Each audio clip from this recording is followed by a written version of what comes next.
I give you one thing and you give me another, or two countries exchange. And when people make a trade, that's what we call a real price, meaning if I give you 5 grain and you give me 10 salmon, then grain is twice as expensive as salmon. 1 grain trades with 2 salmon. That's a real price, a real exchange. But we don't barter, hardly at all. We'll see some cases today where some people still are. But for the most part, we don't barter. We use this thing called money. And everything that we buy and sell is stated in dollar amounts. And those are called nominal prices. So we're going from real prices with direct trades to trades that are facilitated by money. And the end goal is to help you understand where prices come from and why they change. And to do that, we're in a society, we know everybody's trading, and trade is good as all that. Now we've got to throw money in the mix. And that's what we're doing today. And the rest of this week. There's no labs this week. At the beginning of class on Wednesday, I'm going to make some brief comments about the paper, but we consider that time you can just use on your paper. If you haven't already, most of you have done this, but I've got a list of all the clickers that I've detected thus far. The clicker IDs are in alphabetical order. If you haven't already, I want you to look at this and make sure your clicker ID is on there. Make sure the right name is beside it, and if it's not, come see me after class and we'll get all the correct info. Has anybody not looked at this yet and wants to? Yeah, okay.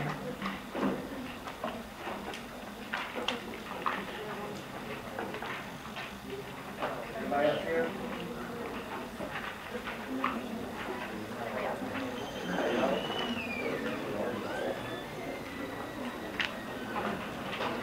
Anybody else?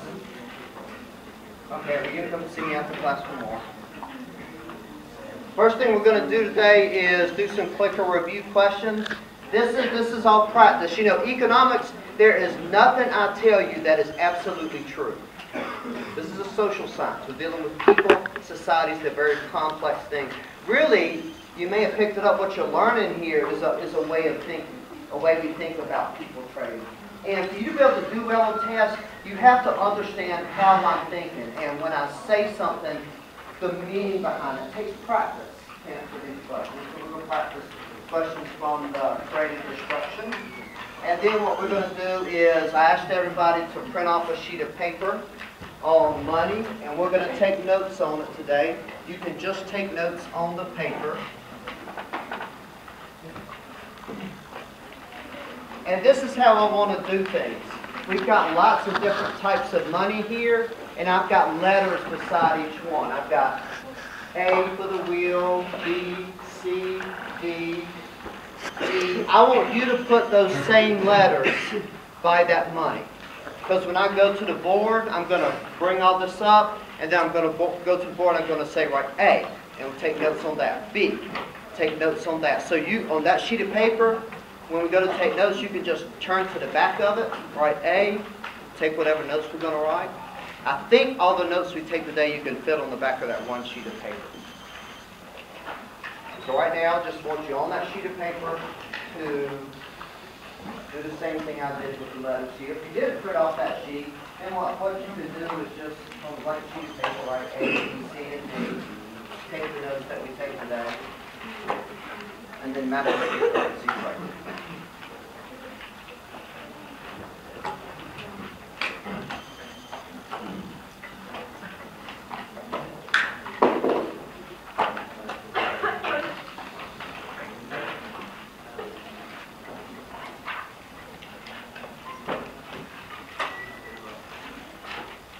I'll go back to the top in just a second. So we're going to pass.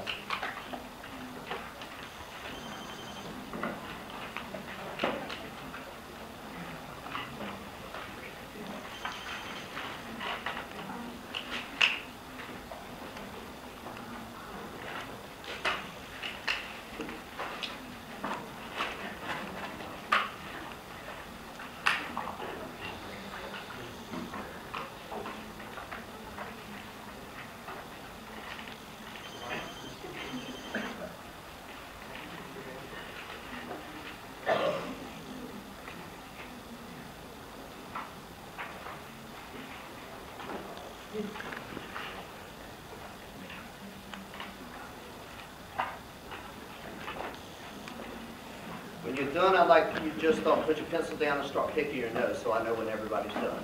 That's the easiest way to.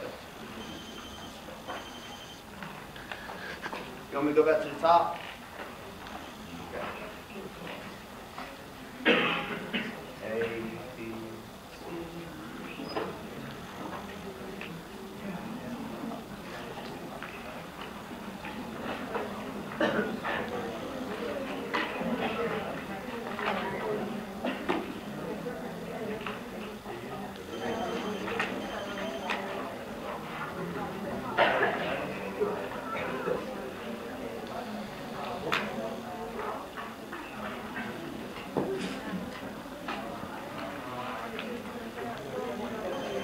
I take it we're all good?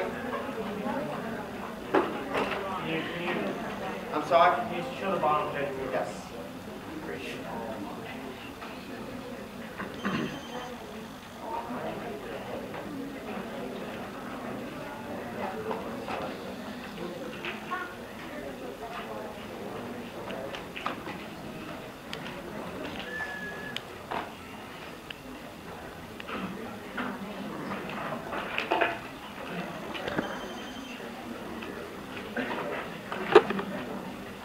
Make sure you in tune to channel 46.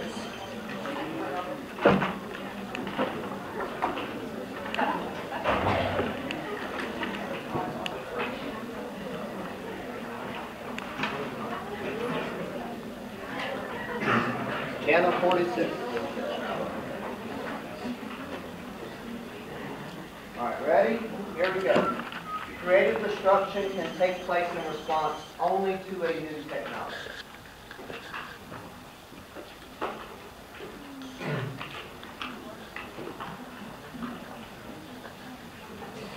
Almost everybody said false.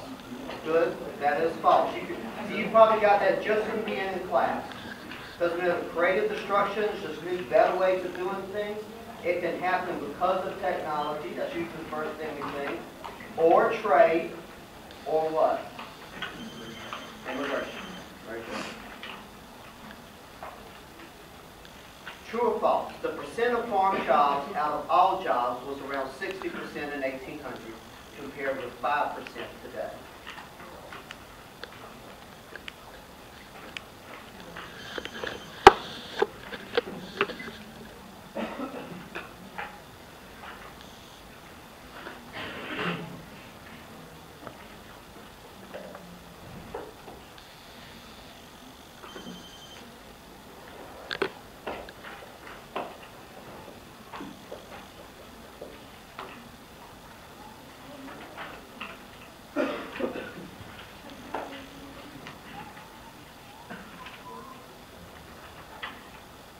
Okay, a little mixed.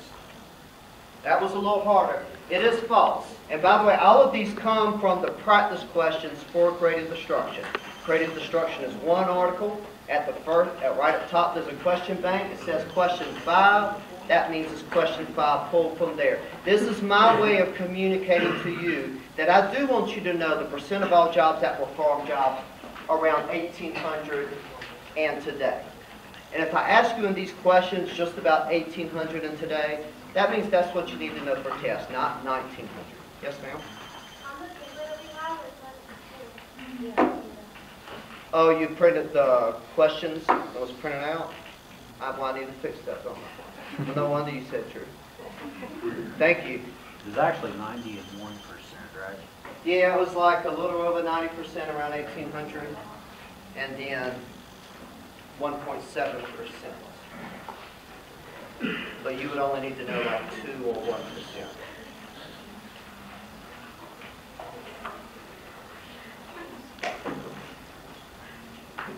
Technology like tractors and tractor implements allow one to produce much more food and causes the size of the average farm to fall as less land is needed to produce the same amount of food. What you want to do is look in there and see if there's anything that sounds false. If anything sounds false, it's false.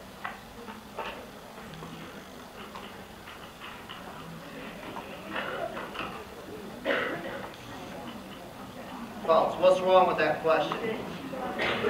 Farms get big. Farms get large. Yeah, I'm hearing a lot about farm size. What's actually happened, a lot of that statement's true, but what's actually happened is the average farm size has grown. So the average farm is much, much larger than before. What I'm trying to do here, I know a lot of these questions you can just print off and look at the answer, which is often, but not always, correct. But you want to practice looking at the questions, pretending they're real. Again, what's wrong there is the average farm size has risen on these new technologies. True or false? Representative Jesse Jackson Jr. in an online video suggested that no technological progress should take place if it caused anyone to lose their job. What you're really seeing here is, you're asking, what was Bailey's interpretation? How did I interpret this for the class?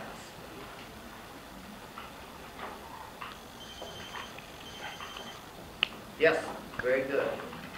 That was the point of that video, to show that trying to protect jobs by stopping progress really sounds absurd to us. But we want to know what people are actually saying out there about this. We don't just want to know the economic truth. We want to know what people out there are saying. Immigration is different from technology. Even though both lower the cost of producing a good, immigration causes some people to lose their job.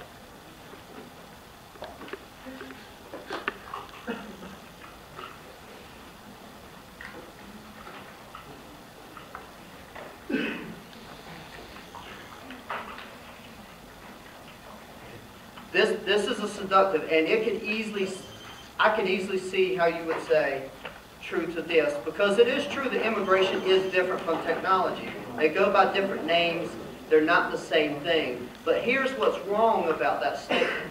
Even though both lower the cost of producing a good, immigration causes some people to lose their job. That's suggesting that technology doesn't cause someone to lose their job.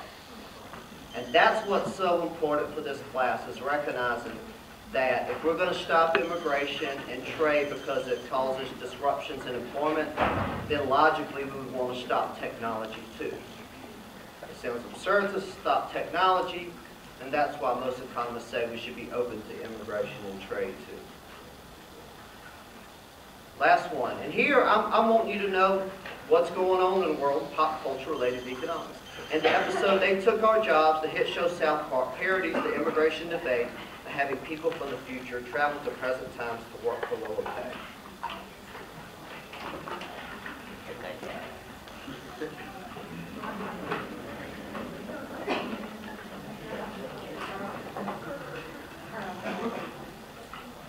True. Good. Very good.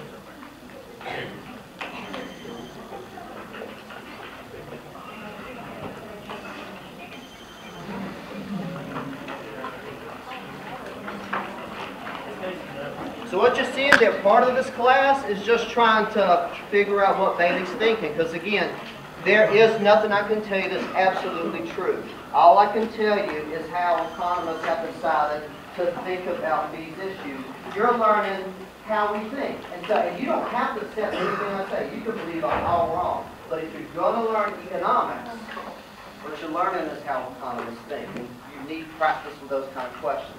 Yes. So if we correct our true false or false questions, that's actually a study guide afterwards, basically. We'll be on the right track for the test. Yeah, the test is going to come from those practice questions and homework questions, with only small deviations from them. This whole class is teaching to the test, basically.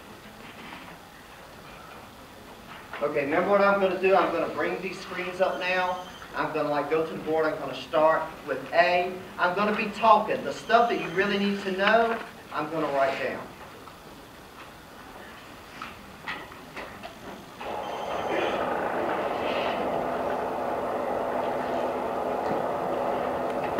For A, I'm going to go ahead and write A up here, but then I'm going to tell a story. This is one of my favorite stories, and it's the best illustration of the role of money in society. We'll put, just to motivate this a little, we're so used to using the dollar, and you're probably thinking in past time we use gold and stuff. Humans can and have used almost anything and everything as money. Roman soldiers used to be paid in salt. The salt was storable, it's value, it was divisible. You could take a little, pay this person, a little, pay that person. And the Roman word for salt sounded a lot like salary. That's where the word salary came from. Used to be what they called Romans getting the salt for the pay. Ancient Egyptians used to use beer as money. It didn't store all that great, but everybody had it, everybody needed it, and it was very easily divisible. And what we're going to see today is just this huge spectrum of different things that we've used as money. And this first one is this thing that took place on what we call the Yap Island in the Pacific Ocean. In that first category, in your notes of goods, it says commodity money, and it just means money that has an intrinsic value. It's obvious to you that gold can be used as money, because even if you don't use it as money, it has value in and of itself. And silver is valuable.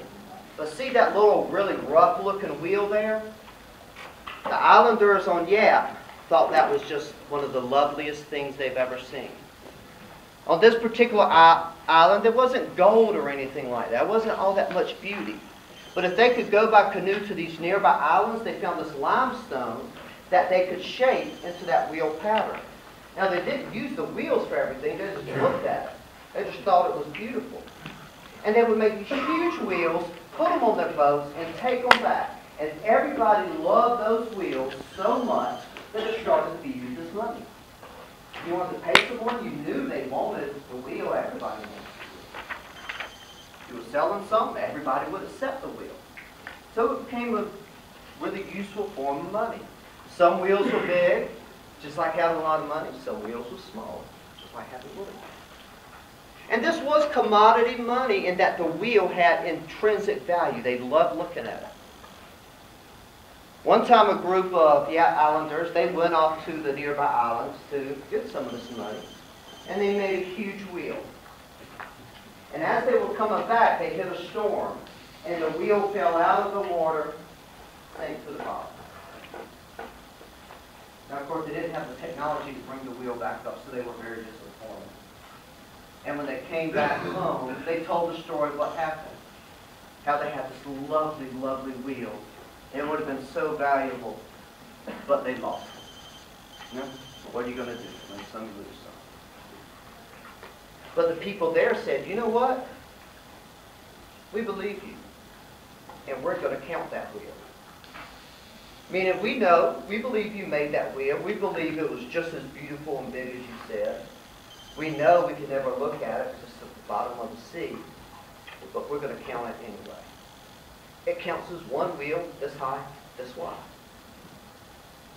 And they got to count it as money. While it's true they didn't have it to look at, it was just as valuable to them in the form of money as the real wheel.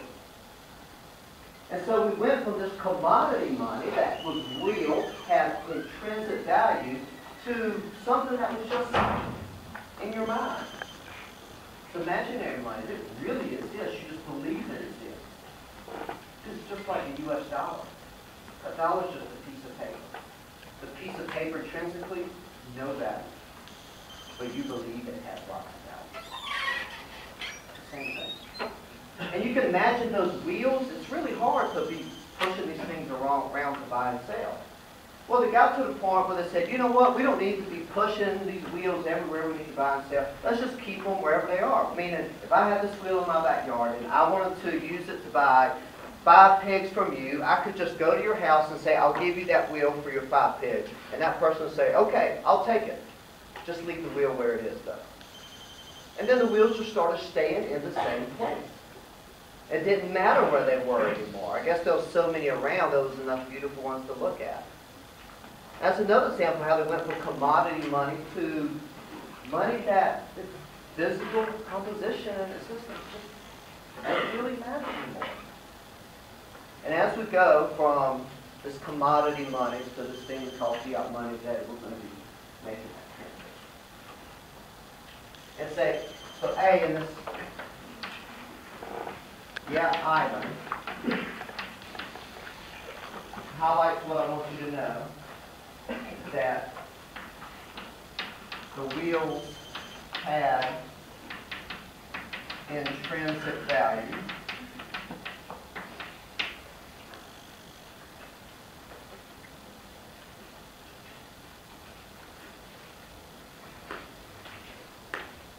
But eventually,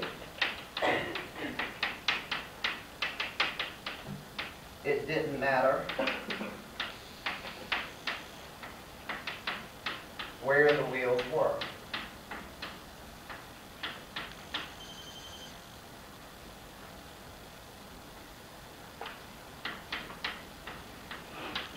Built at your house,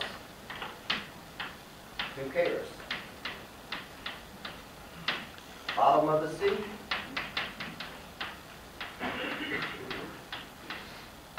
who cares?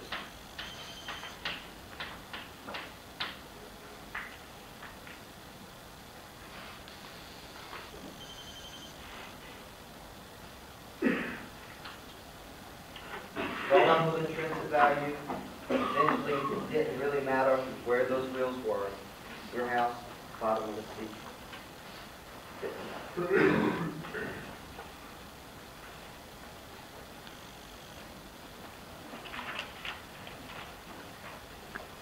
This bead here, the ducat,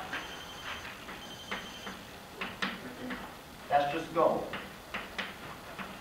The coin was actually gold.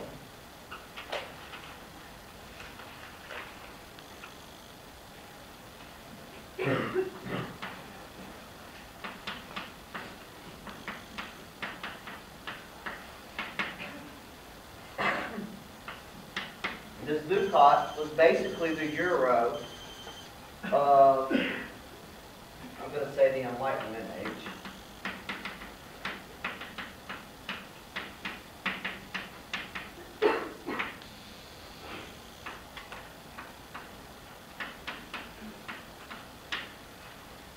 And it was used before, but I'm not sure exactly when you call it begun. The important thing is that you know it was gold.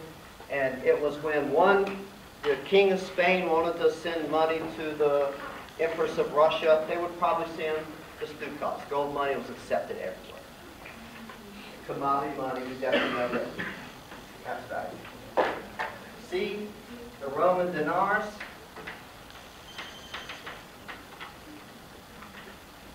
silver money.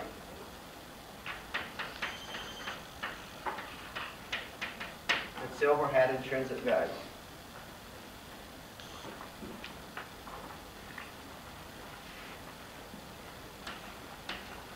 See, this was Mongolian currency after World War I. There was this one area where this one particular Khan had control of the territory. They called him the Bogd Khan. And he wanted to issue money. He wanted to start his own nation, but he didn't have any gold.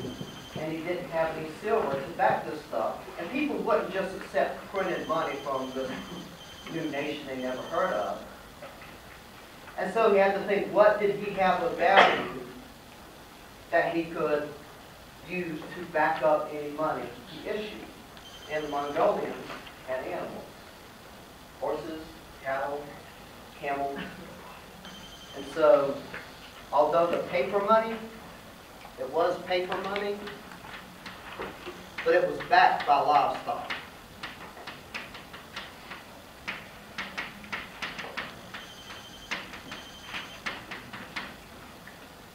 We can only use our dollar bill if other people will accept it. We can't turn it in for gold anymore. But here, you could actually take that paper money the Bogd Khan issued, and you could either use it to buy things from other people if they accepted it. But if no one accepted the money more, you could go straight to the Bogd Khan and says, this has 2 horses on it. I'm here for my 2 horses. You would give it to them. It's the only way they could make money work. And I'm still calling this a commodity money, even though the paper itself has no intrinsic value. The paper represents a real item that does have intrinsic value.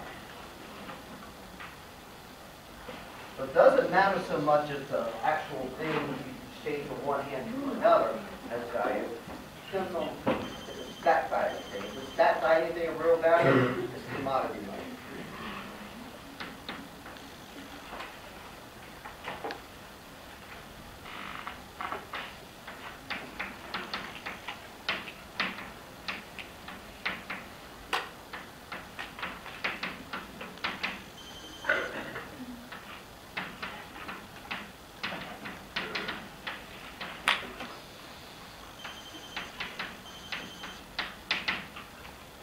Later, we're going to write down that the U.S. basically had a gold standard until 1971.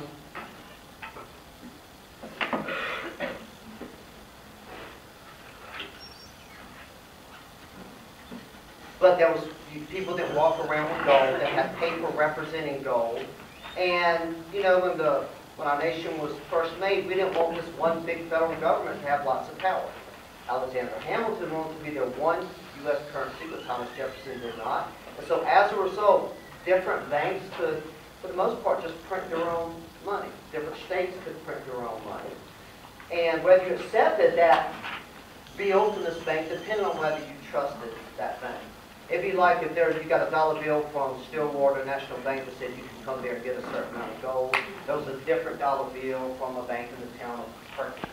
So over 8,000 different types of money. This means if you were traveling from South Carolina to Massachusetts, on the way you may have to change currency many, many times. Every time you cross a new border, there might be a new currency. It's still gold in the end, but you have to say, okay, I need to give you all this money, let me get the local currency because it's accepted here.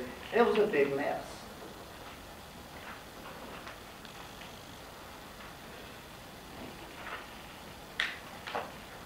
Where do you think Fish has taken this money?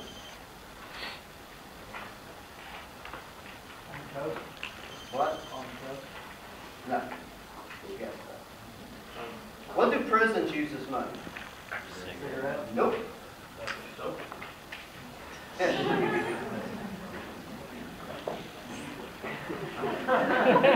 You're right, it used to be cigarettes. Whenever we thought of prisons, cigarettes were used as money. At some prisons, they may steal, but a lot of prisons don't allow smoking anymore. And all prisoners, they're always working out all the time. And one thing prison food doesn't give you is a lot of protein and those fish fats. So prisoners are always wanting fish. That's the most highly valued thing in a prison now. And so these cans of mackerel or tuna, that's money. That's what has become cigarettes.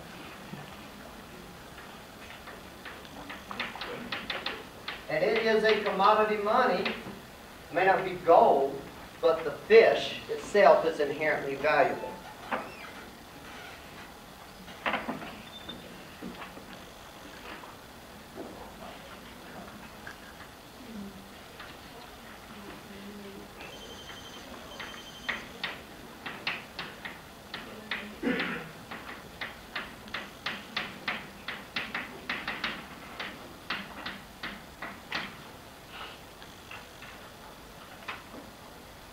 That little ticket stub there thing, that's actual money in Greece. What's going on? You know the troubles in Greece. The euro is the official currency in Greece. This says a new local currency in Greece. I'm going to add one more sentence. A new local currency in Greece. People in Greece are having a very hard time, and they have a hard time getting euros to use as money. And so what often happens, and this happened in America during the Great Depression, is people, they realize nobody has any money, but we can barter with each other. We can trade. Like, I'll fix your house if you give me one of your pigs. This little bartering system. But what people figured out is that bartering is very inefficient. Because for me to get something by fixing someone's house, I first have to find someone whose house needs repairing and who also has something I want. That's very inefficient. So they came up with this new little local currency. And it's like a place people can go online and say, I'll fix your house for these many, whatever they call them, TEMs. And other people say, well, I'll pay you this many TEMs. And where do they get their TEMs? By selling something or doing something for somebody else. So it's just a way to help barter. Is it commodity money? Well, you can't take the TEMs and turn it into one thing, but in the end, it's always just related to a good someone provides you or a service someone provides you. And nobody can just print more of those deals. You can only earn it by making deals with others. So I'm still calling it currency money. So I'm saying a new local currency in Greece, because euros are scarce.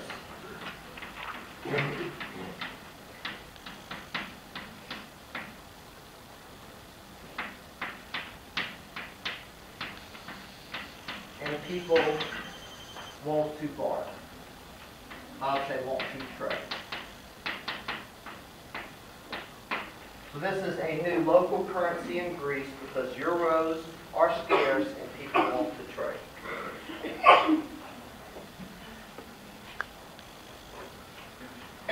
And you know, in the Great Depression and World War II, when the Americans were making victory gardens, U.S. dollars were hard to come by in a lot of local towns to start establishing their own currency. They did the exact same thing. You always see that come up. And they actually have something like this for no apparent reason in Portland, just because Portland is really weird. I don't know what to say. Let me just talk first. For some reason, people in Portland, they don't want to use U.S. dollars for some reason. They like trading directly with people. And so I was looking at the kind of things that people, they call it an hour exchange Portland, meaning I would go online and I say, I'm willing to sell 2 hours of my labor, whatever it is I do. A carpenter, a cook, a maid. And then someone else can buy those 2 hours by selling 2 hours or whatever they do. So they're trading hours of labor.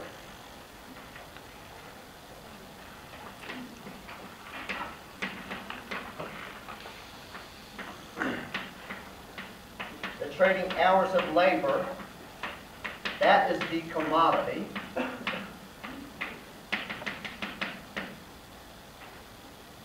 And to give you an idea of the kind of services people are providing, as you see on the paper here, ceremonies, dream work, readings, embodied life, vision. I bring this up because I just think it's so interesting. We have this money that's so easy to get, but the people are wanting to make direct exchanges instead. It just shows you the kind of people we are. We are a trading people.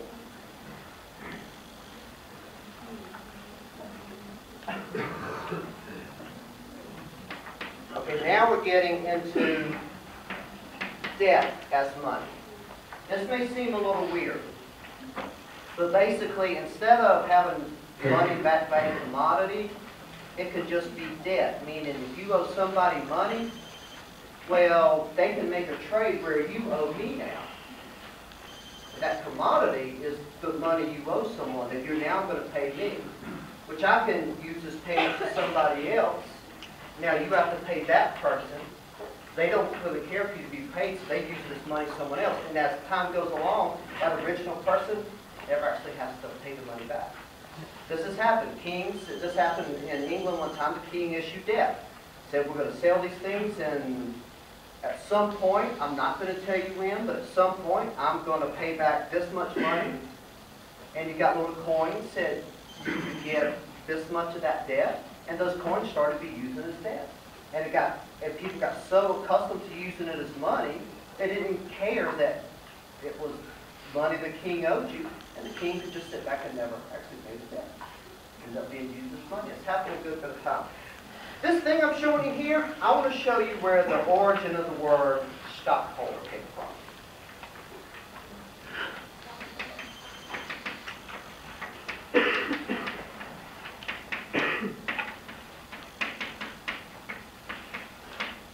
Alright, so if you look in that middle picture, under I, you see it's a little block of wood separated into 2 pieces. And if you look really closely, there's little notches such that you know that you can put those 2 pieces together and those are meant to be together.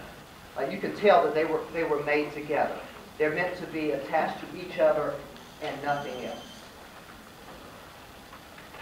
You'll probably want to do a different picture, but I'm going to kind of recreate it here and show you what's going on there. This is something ancient, thousands and thousands of years ago. All right, let's say we have 2 pieces of wood. I'm just going to have like one piece here, and one piece here. And these just, notches. So it's obvious we can take and sometimes things happen. It's obvious you can, I don't want to hold it. You can take these two things and it's supposed to go together. And there's little notches so you know they align. This is a contract. This is what the lender keeps. And this is what the borrower keeps. Borrower. Borrower. Borrower. Borrower.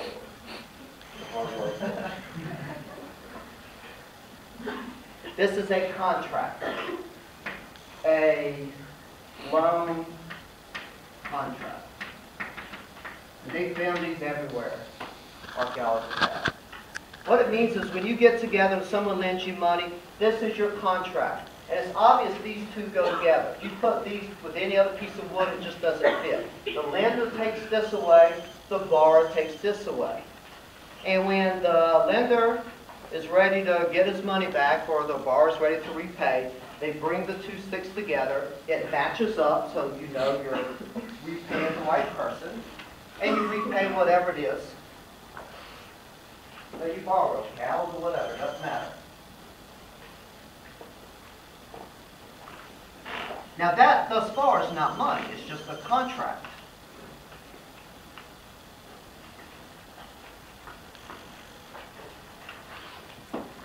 At first, where the term stockholder comes from, the lender has a stock of wood.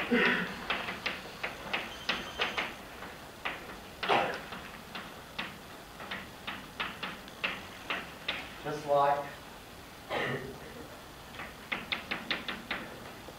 modern stockholders.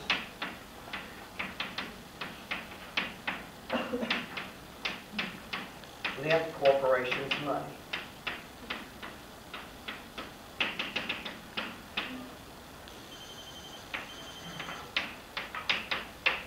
The lender has a stock. He's a stockholder. That thing has value because someone's going to pay you back. Today, if you buy stock in a company, you have lent the corporation money. And that's where the term stockholder came from. It's an ancient thing. Now here's where we get to money. That stock is often used as money.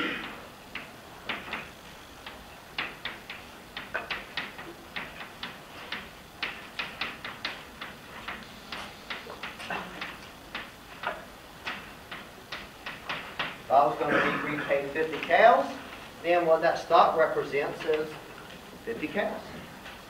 And you can use it to buy things from someone else, like paying someone else 50 cows for that thing. And it becomes money. And like we said, sometimes the borrower never even has to repay because no one won't pay back. It may sound kind of strange that debt is used as money, but it's very common historically. Now we're getting to modern times. Yeah. Now we're getting to fiat money. And as you see on that piece of paper, fiat money, no intrinsic value, only valuable if believed to be valued by others. To remind you what we mean by no intrinsic value, a $1 in US is only a piece of paper.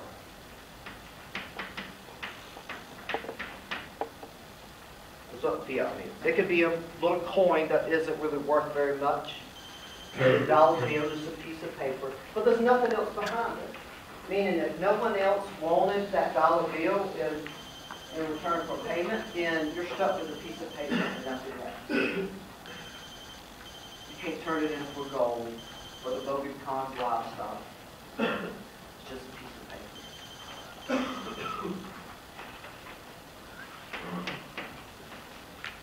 Okay, those are euros.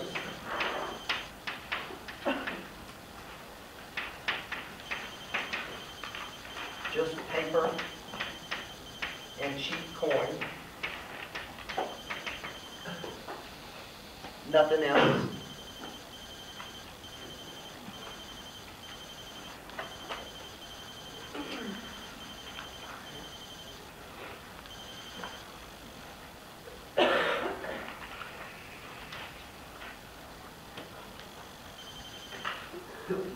In the picture L, you see these two people going around with a wheelbarrow?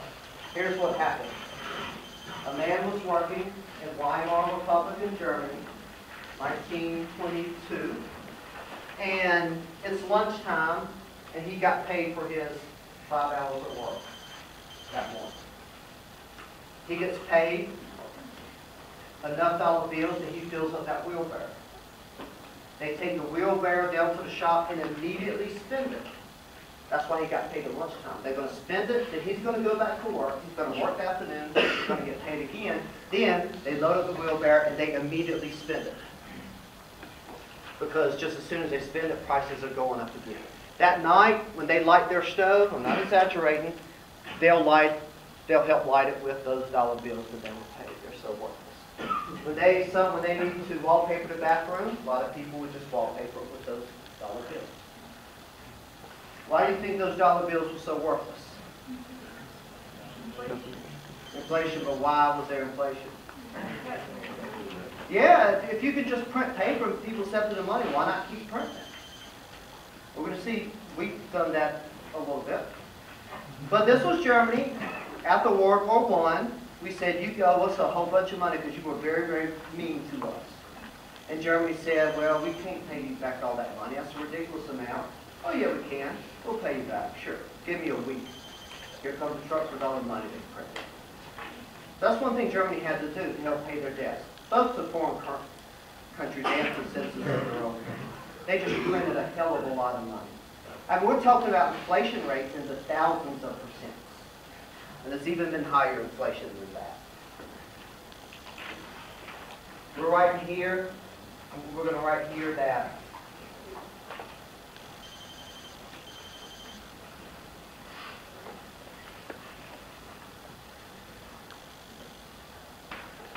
we're going to say 1920 Germany, they printed lots and lots of fiat money.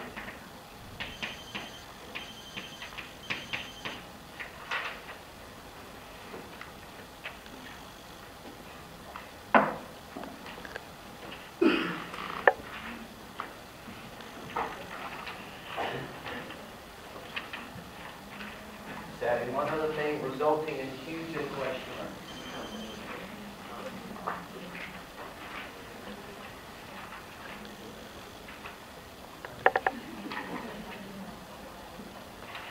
Continuing here, resulting in huge inflation. We're going to talk about later. This is not trivial. A lot of people had saved all their money in those paper bills. Meaning their whole lives, they've been putting away money. That was their retirement money. And then the government started printing it. And now their entire life savings washed away. Causing lots of unrest. Sounds familiar. We are printing lots of money, but we're going to see us a little different. The money's not actually out there. It's kind of weird. Economists don't even understand that.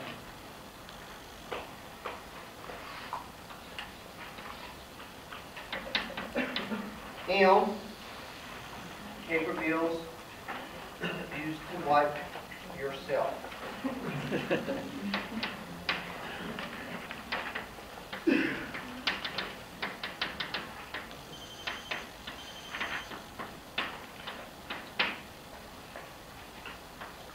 we're going to see that we've been printing tons of money. We've actually doubled the money supply. For every dollar bill, if you turned in our money for dollar bills, we've doubled it. But inflation is really, really low.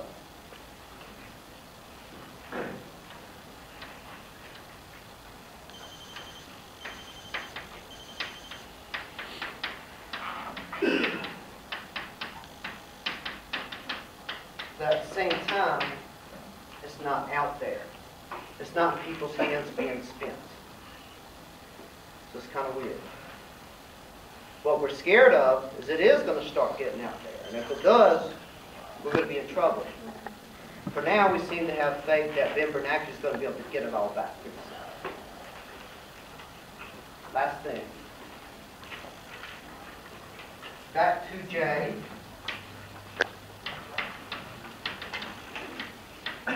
The U.S. dollar. The U.S. was mostly on a gold standard.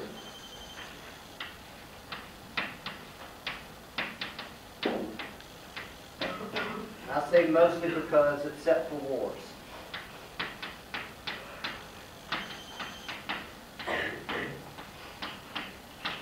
The U.S. was mostly on a gold standard, except for wars.